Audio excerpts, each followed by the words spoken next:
पास सबसे पहला सवाल क्या है? सबसे पहला सवाल यह है कि every compiler is a translator but not every translator is a compiler। तो सबसे पहले आपको मालूम होना चाहिए कंपाइलर किसको कहते हैं। कंपाइलर एक पीस ऑफ सॉफ्टवेयर है जो हाई लेवल लैंग्वेज को मशीन लैंग्वेज में कन्वर्ट करता है। जैसे कि हम कोई भी प्रोग्राम लिखते हैं, जैसे कि C++, जावा हम लिखते हैं, तो ये जो कंपाइलर है ये ट्रांसलेट करता है इसको मशीन लैंग्वेज में। तो ट्रांसलेटर दो तरह के होते हैं, एक को कहते हैं कंपाइलर, दूसरे को कहते हैं इंटरप्रेटर। कंपाइलर और इंटरप्रेटर में क्या फर्क है? कंपाइलर होल प्रोग्राम को एक साथ कन्वर्ट करता है हाई लेवल लैंग्वेज को मशीन लैंग्वेज में, लेकिन जो इंटरप्रेटर होता है वो क्या करता है? वो लाइन टू लाइन ट्रांसलेट करता है। तो अब यहाँ पर जो पहला स्टेटमेंट क्या है? Every compiler is a translator but not every translator is a compiler. ये सही है, क्योंकि जो ट्रांसलेटर होता है वो लाइन टू लाइन क्या करता है? हाई लेवल लैंग्वेज को मशीन लैंग्वेज में कन्वर्ट करता है। First statement is true. तो सेकंड स्टेटमेंट क्या कहता है? N interpreter translates the entire programme before execution. ये कहता है कि जो इंटरप्रेटर है, इंटरप्रेटर का क्या काम होता है? ये भी एक ट्रांसलेटर होता है, लेकिन ये कह रहा है कि ये पूरे प्रोग्राम को एक साथ ट्रांसलेट करता है। ये गलत है, क्योंकि ट्रांसलेटर लाइन टू लाइन यहाँ पर इंस्ट्रक्शंस को क्या करता है? कन्वर्ट करता है हाई लेवल लैंग्वेज को मशीन लैंग्वेज में। Second statement is false. तो इस पहले क्वेश्चन का आंसर कौन सी ऑप्शन आएगी? यहाँ पर हम देखेंगे first is true, second is false. यहाँ पर इसका आंसर आएगा option C. Question number 2, ROM is non volatile memory. तो सबसे पहले मैं आपको बताना चाहता हूँ, जो राम होती है ये कंप्यूटर की एक मेमोरी होती है, तो जिसमें डेटा, जो मेमोरी किसके लिए होता है? डेटा स्टोर करने के लिए। लेकिन ये कह रहा है कि रोम इज नॉन वोलेटाइल मेमोरी। तो यहाँ पर वर्ड है वोलेटाइल। वोलेटाइल मीन्स क्या होता है? वोलेटाइल, नॉन वोलेटाइल मेमोरी उस मेमोरी को कहते हैं अगर बिजली गई, when power supply is interrupted, data can not be erased automatically. यानी कि इसमें डेटा इरेज नहीं हो जाएगा जब बिजली जाएगी। तो इसीलिए नॉन वोलेटाइल मेमोरी उस मेमोरी को कहते हैं अगर बिजली जाएगी भी तो डेटा इरेज नहीं होता है। First statement is true. Second statement क्या है? RAM retains data after power is switched off. ये कह रहा है कि जब पावर, बिजली बंद हो जाएगी तो ऑटोमेटिकली बिजली की, तो इसमें डेटा रैम में वहीं पर रहता है। ये गलत है। तो रैम को कहते हैं volatile memory. ROM is non volatile, RAM is volatile memory. Volatile memory उस मेमोरी को कहते हैं जब बिजली जाएगी किसी भी वक्त जो भी डेटा रैम में होगा वो ऑटोमेटिकली वॉश आउट होता है, यानी कि इरेज होता है। तो ये कहता है कि जब बिजली जाएगी तो रैम में डेटा वहीं पर रहता है। ये गलत है। Second statement is false. तो इसका आंसर क्या आएगा? यहाँ पर इसका आंसर आएगा पार्ट सी, ऑप्शन सी। तो ये इसका आंसर आएगा, option C is answer.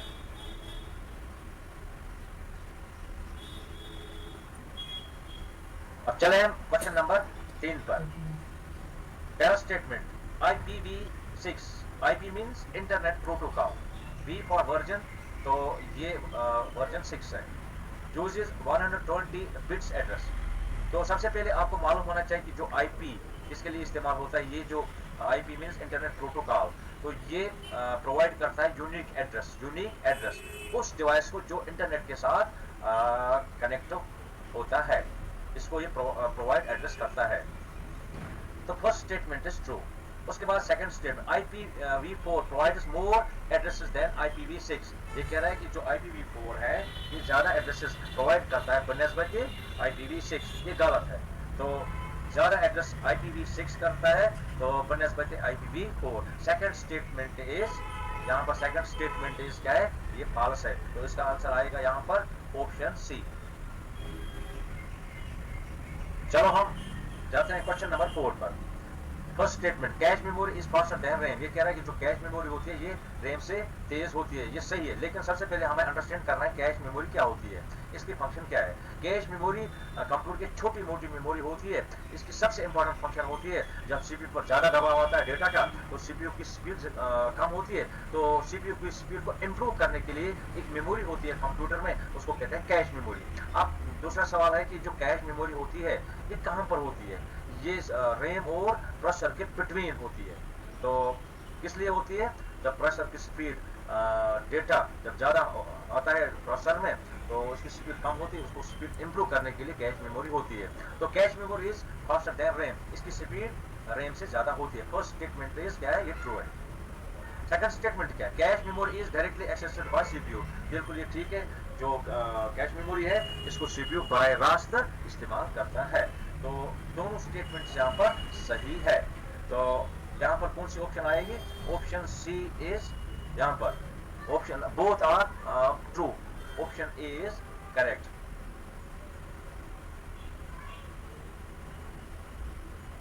Question number 5, statement number 1, SSD has no moving point. तो ये सही है। तो सबसे पहले हम बात करेंगे SSD क्या होती है। SSD का फुल फॉर्म है सॉलिड स्टेट ड्राइव। जिस तरह से हार्ड डिस्क होती है कंप्यूटर में, वो डेटा को परमानेंट स्टोर करती है, तो इसी तरह से SSD एक और मेमोरी है जो परमानेंट स्टोर करती है।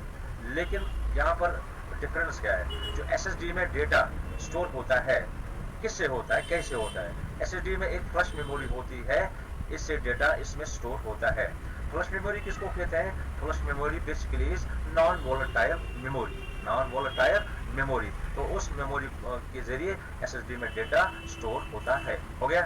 तो यहाँ पर लिखा है मूविंग पॉइंट। मूविंग पॉइंट जिस तरह से हार्ड डिस्क में ज्यादा से ज्यादा डिस्कस होते हैं, तो राउंडेड डिस्कस होते हैं या प्लेटर्स आप कहेंगे, तो वहां पर जो वो डिस्कस मूव होते हैं अपने ही एक्सिस पर, तो उस तरह से SSD में नहीं होता है। तो हार्ड डिस्क में रीड राइट हेड होता है, SSD में रीड राइट हेड नहीं होता है। तो पहला स्टेटमेंट ये सही है, इसका कोई पॉइंट नहीं होता है। तो दूसरा statement HDD means hard disk is generally faster than SSD। नहीं, जो SSD है वो हार्ड डिस्क से तेज है, इसकी स्पीड हार्ड डिस्क से बहुत तेज है। इसलिए हम आजकल अपने सिस्टमों को हार्ड डिस्क के बदले SSD कनेक्ट करते हैं, SSD लगाते हैं, फिट करते हैं, क्योंकि इससे कंप्यूटर की जो स्पीड तेज होती है। हार्ड डिस्क में ज्यादा अगर डेटा इसमें ज्यादा ओवर होता है तो ऑटोमेटिकली कंप्यूटर पर ज्यादा दबाव होता है, तो उसकी जो स्पीड कम होती है। तो SSD से कंप्यूटर की स्पीड तेज होती है। तो second statement is false. Second statement is false. क्यों फॉल्स है, क्योंकि ये कह रहा है कि हार्ड डिस्क SSD से ज्यादा तेज है। नहीं, तो यहाँ पर कौन सी option, first is true, second is false. तो option C is correct answer. Question number 6, binary number system has base power 2। तो सबसे पहले हम जानेंगे नंबर सिस्टम को। जो मेन नंबर सिस्टम होते हैं वो होते हैं मेन 4। पहला होता है बाइनरी नंबर सिस्टम, उसका बेस पावर 2 होता है, उसके बाद होता है OCTA, उसका बेस पावर 8 होता है, और जो उसके बाद ये डेसिमल नंबर सिस्टम होता है, जो हमारा नंबर सिस्टम जिस पर ह्यूमन बींग्स काम करते हैं डेली लाइफ में, उसका बेस पावर होता है 10। तो उसके बाद हेक्साडेसिमल नंबर सिस्टम है, उसका बेस पावर होता है 16। तो जो बाइनरी नंबर सिस्टम है इसी को कंप्यूटर एक्सेप्ट करता है, इसमें सिर्फ 2 डिजिट्स होते हैं, 0 to 1 होता है। तो आप तो पहला स्टेटमेंट तो सही है। दूसरा स्टेटमेंट क्या है, hexadecimal number system has base power 8, ये गलत है। 8 किसका बेस पावर होता है, OCTA का। तो यहाँ पर जो हेक्साडेसिमल नंबर सिस्टम कहाँ पर इस्तेमाल होता है, कंप्यूटर में। तो हेक्साडेसिमल नंबर सिस्टम वो नंबर सिस्टम है जो कंप्यूटर प्रोग्रामिंग में इस्तेमाल होता है। तो ये जो नंबर सिस्टम है ये डबिंग के लिए इस्तेमाल होता है। तो डबिंग किसको कहते हैं, यहाँ पर वर्ड है डबिंग। डबिंग किसको कहते हैं, तो जब भी कंप्यूटर में कोई प्रोग्राम लिखा जाता है वो आउटपुट नहीं देता है, तो प्रोग्रामर चेक करने के लिए क्या करता है, चेक्स द कोड। तो वो कोड को चेक करता है, तो उसके बाद मिस्टेक्स आते हैं, तो उनको फिक्स करने के लिए डबिंग इस्तेमाल होती है। यानी कि ओवरऑल डबिंग किसको कहते हैं, एक अमल होती है। तो finding and correcting the errors, जो इसमें एरर्स आते हैं तो उसको करेक्ट करने के लिए डबिंग इस्तेमाल होती है। तो अब यहाँ पर जो दूसरा स्टेटमेंट है ये गलत है, तो इसका आंसर आएगा यहाँ पर सी पार्ट, सी ऑप्शन है इसका answer. Question 7, DNS converts domain name into IP address. तो सबसे पहले हमें मालूम होना चाहिए DNS की फुल फॉर्म क्या है। DNS की फुल फॉर्म है domain name system. Domain name system वो सिस्टम है जो डोमेन नेम को कन्वर्ट करता है IP एड्रेस में। तो IP एड्रेस से पहले आपको डोमेन नेम के बारे में इंफॉर्मेशन होनी चाहिए, पता होना चाहिए। डोमेन नेम कैसे लिखा जाता है, जैसे कि हम लिखते हैं www.youtube.com, इसको कहते हैं, या facebook.com, youtube.com, इसको कहते हैं डोमेन नेम। अब इस डोमेन नेम को एक सिस्टम कन्वर्ट करता है IP एड्रेस में। तो आईपी एड्रेस लिखा जाता है न्यूमेरिक्स में, आईपी एड्रेस लिखा जाता है न्यूमेरिक्स में। तो आईपी एड्रेस सेपरेट होता है किससे, डॉट से। तो आईपी एड्रेस जैसे कि हम लिखते हैं IP address internet IP address क्या है, इंटरनेट प्रोटोकॉल एड्रेस, वो न्यूमेरिक में लिखा जैसे कि 192.167.1.101. ये है जो आईपी एड्रेस लिखा जाता है वो न्यूमेरिक्स में लिखा जाता है। तो आईपी एड्रेस के यहाँ पर हम सेपरेशन होता है डॉट से, ये अलग होता है डॉट से। लेकिन यहाँ पर जो डोमेन नेम होता है वो ह्यूमन बीइंग्स के लिए याद रखने के लिए अच्छा होता है, आईपी एड्रेस याद नहीं रहता है। अब एक सिस्टम इस डोमेन नेम को चेंज करता है आईपी एड्रेस में। IP address means internet protocol address. तो अब चले, जो इंटरनेट प्रोटोकॉल एड्रेस होता है इसके दो हिस्से होते हैं। तो एक हिस्सा होता है आईडी, तो identification network, identification of network. तो इसके एक होता है वो आईडी ऑफ नेटवर्क, दूसरा होता है आईडी ऑफ डिवाइस, जो डिवाइस नेटवर्क के साथ कनेक्ट होता है। तो IP address consists two parts. First part is called ID of network and second part is called ID of the device, that device which connected with network. तो ये पहला यहाँ पर ठीक है। तो दूसरा क्या है, दूसरा है DHCP। इसकी फुल फॉर्म क्या है, डायनेमिक होस्ट कॉन्फ़िगरेशन प्रोटोकॉल। ये वो प्रोटोकॉल है जो प्रोवाइड करता है, देता है IP address, internet protocol address automatically. ये ठीक है। तो दोनों स्टेटमेंट्स यहाँ पर ठीक है। तो अब यहाँ पर इन चार ऑप्शंस में तो कौन सी ऑप्शन इसकी आएगी answer, option A it's answer. Question 8, firewall protects a network bye filtering traffic. जो फायरवॉल, सबसे पहले मैं आपको बताना चाहता हूँ, जो फायरवॉल दो तरह के होते हैं, एक होता है सॉफ्टवेयर फायरवॉल, दूसरा होता है हार्डवेयर फायरवॉल। तो फायरवॉल वो सॉफ्टवेयर है जो नेटवर्क को कंट्रोल करता है अनऑथराइज्ड, यानी कि जो भी वहाँ पर अनऑथराइज्ड एक्सेस होती है नेटवर्क पर, उसको बचाने के लिए। तो कभी कभार जहाँ पर कंप्यूटर में हैकिंग होती है या नेटवर्क में हैकिंग होती है, उसको बचाने के लिए फायरवॉल इस्तेमाल होता है। ये एक तरह का सॉफ्टवेयर होता है। तो एक सॉफ्टवेयर या ये हार्डवेयर भी होता है।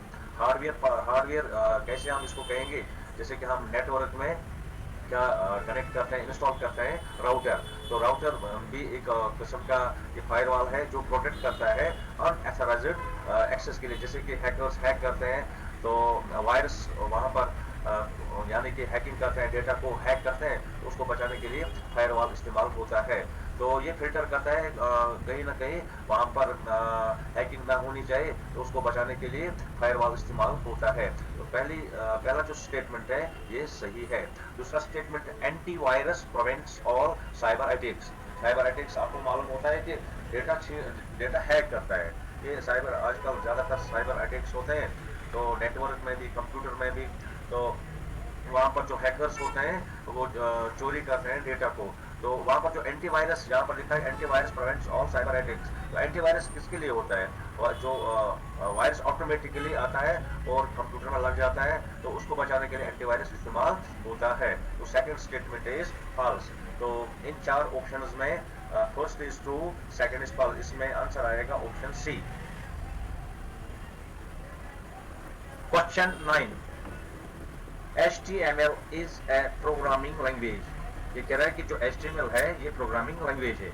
अगर हम HTML की बात करेंगे तो इसकी फुल फॉर्म क्या है, हाइपरटेक्स्ट मार्कअप लैंग्वेज है। ये किस लिए, ये लैंग्वेज किस लिए है, इस लैंग्वेज से हम क्या करते हैं, वेब पेज का स्ट्रक्चर बनाते हैं। तो पहला स्टेटमेंट ये सही नहीं है। दूसरा स्टेटमेंट क्या कह रहा है, CSS is used for web page styling। अगर आपको वेब पेज डिजाइन करना होगा, जैसे कि बैकग्राउंड कलर चेंज करना है, टेक्स्ट कलर चेंज करना है, यहाँ पर आपको बॉर्डर्स क्रिएट करना है, वेब पेज को यानी कि डेकोरेट करना है, उसके लिए CSS इस्तेमाल होता है। Second statement is true. तो इन चार ऑप्शंस में कौन सी ऑप्शन सही है, तो बोथ आर ट्रू गलत है, बोथ आर फॉल्स ये भी नहीं है। First is false, second is true. तो इसका जो आंसर आएगा वो है C option. Question 10, ALU performs arithmetic and logic operations। पहला स्टेटमेंट कह रहा है कि जो ALU है, ALU किसको कहते हैं, इसका जो फुल फॉर्म क्या है, अर्थमेटिक लॉजिक यूनिट। ये वो यूनिट होता है जो सीपीयू के अंदर होता है। तो सबसे पहले मैं आपको ये बताना चाहता हूँ कि जो ALU होता है, जैसे कि जो सीपीयू होता है, सेंट्रल प्रोसेसिंग यूनिट होता है, इसके 3 सब यूनिट्स होते हैं। First unit is called memory unit, second unit is called control unit, third one unit is called ALU unit. ये जो ALU यूनिट होता है, ये सीपीयू का एक पार्ट होता है जो सिर्फ अर्थमेटिक ऑपरेशन और लॉजिक ऑपरेशन के लिए इस्तेमाल होता है। जैसे कि अर्थमेटिक ऑपरेशन जो तो आपको ये मालूम है कि प्लस करना, माइनस करना, डिवाइड करना और उसके बाद ज़रब करना, इनको कहते हैं कौन से ऑपरेशन, अर्थमेटिक ऑपरेशन। तो लॉजिक ऑपरेशन में क्या है, एंड है, नॉट है, और है, तो वो लॉजिक ऑपरेशंस होते हैं। तो जो ऑपरेशंस इन कंडीशंस उनको कहते हैं या क्या कहते हैं, लॉजिक ऑपरेशन। इन ऑपरेशंस को एक यूनिट इस्तेमाल होता है सीपीयू में, उसको कहते हैं ALU। तो first is correct, first statement is correct.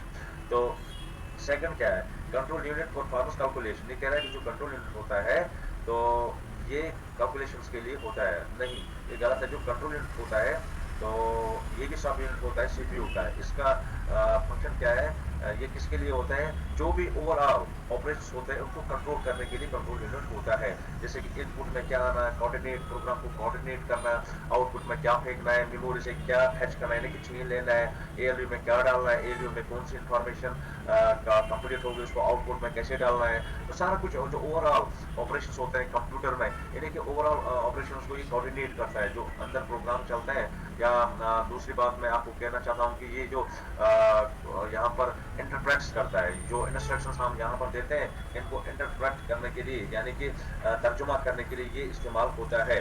तो सारा कुछ यहाँ पर इसमें जो असल में जो कंट्रोल यूनिट होता है, जो भी ऑपरेशंस अंदर होते हैं वर्किंग टाइम में, उसको कंट्रोल यूनिट यहाँ पर अंजाम देता है। तो कंट्रोल यूनिट कैलकुलेशन के लिए नहीं, सेकंड स्टेटमेंट इज फॉल्स। तो इसका आंसर आएगा first is true, second is false. Answer आएगा option C. Question 11, optical fibre uses light signals for communication. तो फर्स्ट स्टेटमेंट कह रहा है कि जो ऑप्टिकल फाइबर केबल है, इसमें जो डेटा ट्रांसमिट होता है, ये इस्तेमाल करता है लाइट सिग्नल्स। ये सही है। तो हमें मालूम होना चाहिए कि जो भी डेटा ऑप्टिकल फाइबर केबल में ट्रांसमिट होता है एक नेटवर्क से दूसरे नेटवर्क तक, वो होता है पल्स ऑफ लाइट से, पल्स ऑफ लाइट। ओके, तो उसके बाद ये स्टेटमेंट सही है। अब दूसरे स्टेटमेंट पर हम चलते हैं। तो दूसरा स्टेटमेंट क्या कह रहा है, ट्विस्टेड पेयर केबल। ये भी एक तरह की केबल है जो ट्विस्ट होते हैं, दो केबल से, ये पेयर ऑफ वायर्स होते हैं। तो इसमें भी डेटा ट्रांसमिट होता है, लेकिन ये कहता है कि इसकी जो बैंडविड्थ है ये ऑप्टिकल केबल से ज्यादा है। यानी कि ये कह रहा है कि इसमें जो डेटा ट्रांसमिट होता है एक नेटवर्क से दूसरे नेटवर्क तक, तो इसकी जो स्पीड ज्यादा होती है फाइबर केबल, ऑप्टिकल केबल से। तो ये गलत है। तो अगर हम बैंडविड्थ की बात करेंगे तो बैंडविड्थ में बस यहाँ पर कि किस केबल में ज्यादा डेटा तेज चलता है, कि हाई स्पीड में चलता है। तो आंसर आना चाहिए कि अगर दो केबल्स होंगे, ऑप्टिकल एक तरफ, दूसरी तरफ ट्विस्टेड पेयर केबल होगी, तो आपको बोला जाएगा कि किस केबल में डेटा ट्रांसमिट होगा, ज्यादा तेज चलेगा। तो बैंडविड्थ किसकी ज्यादा हाई है, तो आपका आंसर होना चाहिए optical fibre cable, optical fibre cable. तो यहाँ पर ये जो इसमें जो डेटा ट्रांसमिट होता है इलेक्ट्रिक सिग्नल से, इसमें डेटा ट्रांसमिट होता है पल्स ऑफ लाइट। तो बैंडविड्थ किसकी ज्यादा है, बैंडविड्थ ऑप्टिकल फाइबर केबल की होती है। तो यहाँ पर ये कहता है कि ट्विस्टेड पेयर केबल की, ये गलत है। Second statement is false. तो ये भी आपको मालूम होना चाहिए कि सबसे डेटा जिसमें डेटा, हाँ दूसरी बात ये है कि जो डेटा ट्रांसमिट होता है बिट से या किलोबाइट में, मेगाबाइट में, गीगाबाइट में, तो अगर यहाँ पर इस्तेमाल, अगर ट्विस्टेड पेयर केबल में डेटा ट्रांसमिट होता है एक नेटवर्क से दूसरे नेटवर्क तक किलोबाइट में, तो यहाँ पर डेटा इसमें होगा मेगाबाइट में। यानी कि स्पीड इस फाइबर ऑप्टिकल केबल की ज्यादा होती है बनिस्बत ट्विस्टेड पेयर केबल की। तो दूसरा स्टेटमेंट यहाँ पर गलत है। तो इस सवाल का जवाब कौन सी ऑप्शन आएगी, तो ये आएगी सी पार्ट इसका आंसर है, C part. Question 12, machine language is directly understand by the CPU. ये कह रहा है कि जो मशीन लैंग्वेज है सीपीयू इसको अंडरस्टैंड करता है डायरेक्टली। तो ये सही है, क्योंकि जो कंप्यूटर की लैंग्वेज है वो बाइनरी लैंग्वेज है, मशीन लैंग्वेज है, it is written by 0 and 1। ये सही है, ये डायरेक्ट इसको एक्सेप्ट करता है, यानी कि अंडरस्टूड करता है, कि समझ लेता है। तो फर्स्ट स्टेटमेंट इज ट्रू। तो सेकंड स्टेटमेंट क्या है? Assembly language requires N assembler. तो यहाँ पर हम बात करेंगे जो एक और लैंग्वेज है असेंबली लैंग्वेज। असेंबली लैंग्वेज को सिर्फ एक्सेप्ट नहीं करता है डायरेक्टली, इसके लिए उसको क्या चाहिए? ट्रांसलेटर चाहिए। तो असेंबली लैंग्वेज के लिए कौन सा ट्रांसलेटर होता है? असेंबलर। तो यहाँ पर दोनों स्टेटमेंट्स यहाँ पर सही है। असेंबली लैंग्वेज के लिए रिक्वायर्स होता है एक ट्रांसलेटर, उसको कहते हैं असेंबलर। ठीक है, तो यहाँ पर दोनों स्टेटमेंट, यहाँ पर ये direct assembly language direct accept नहीं करता सीपीयू, तो इसके लिए असेंबलर होना चाहिए। तो दोनों स्टेटमेंट्स यहाँ पर ट्रू है, बोथ आर ट्रू। तो इसका आंसर आएगा option C, sorry option A. इसका आंसर आएगा option A, both are true, क्योंकि ये दोनों सही है। तो इसका आंसर आएगा option A. Question 13, FTP is used for file transfer protocol। जो FTP है ये एक तरह की प्रोटोकॉल है, जो जब हम फाइल को ट्रांसफर करते हैं, इसके लिए कौन सी फाइल प्रोटोकॉल इस्तेमाल होती है, उसको कहते हैं FTP। FTP use for file transfer protocol. ये पहला स्टेटमेंट सही है। दूसरा स्टेटमेंट क्या है? SMTP is used to receive mail. मेरे दोस्तों, जहां पर हम मेल सेंड करते हैं और रिसीव करते हैं, दो चीजें होते हैं मेल में, एक होता है सेंड, दूसरा होता है रिसीव। तो वहां पर दो प्रोटोकॉल इस्तेमाल होते हैं। सेंड करने के लिए कौन सी प्रोटोकॉल इस्तेमाल होती है और रिसीव करने के लिए कौन सी प्रोटोकॉल इस्तेमाल होती है? तो सेंड करने के लिए इस्तेमाल हो जा सुनिए, सेंड करने के लिए SMTP इस्तेमाल होती है। तो रिसीव करने के लिए POP, यानी कि POP means POP, post office protocol. ये वो प्रोटोकॉल है जिसे हम मेल रिसीव करते हैं और डाउनलोड करते हैं। इसलिए यहाँ पर क्या लिखा है? SMTP is used to receive mail. ये गलत है। ये protocol SMTP is used to send the mail, send the mail. तो receive, for receive the mail कौन सी प्रोटोकॉल इस्तेमाल होती है? उसको कहते हैं POP3, यानी कि यूजली हम कॉमनली इस्तेमाल करते हैं पोस्ट ऑफिस प्रोटोकॉल को हम रिसीव करने के लिए करते हैं। तो इसलिए लिखा है इस प्रोटोकॉल को हम रिसीव करने के लिए इस्तेमाल हो, ये स्टेटमेंट गलत है। तो इस क्वेश्चन का आंसर आएगा फर्स्ट इज, यानी कि ये सही है, ये गलत है। First is true, second is false. Answer C.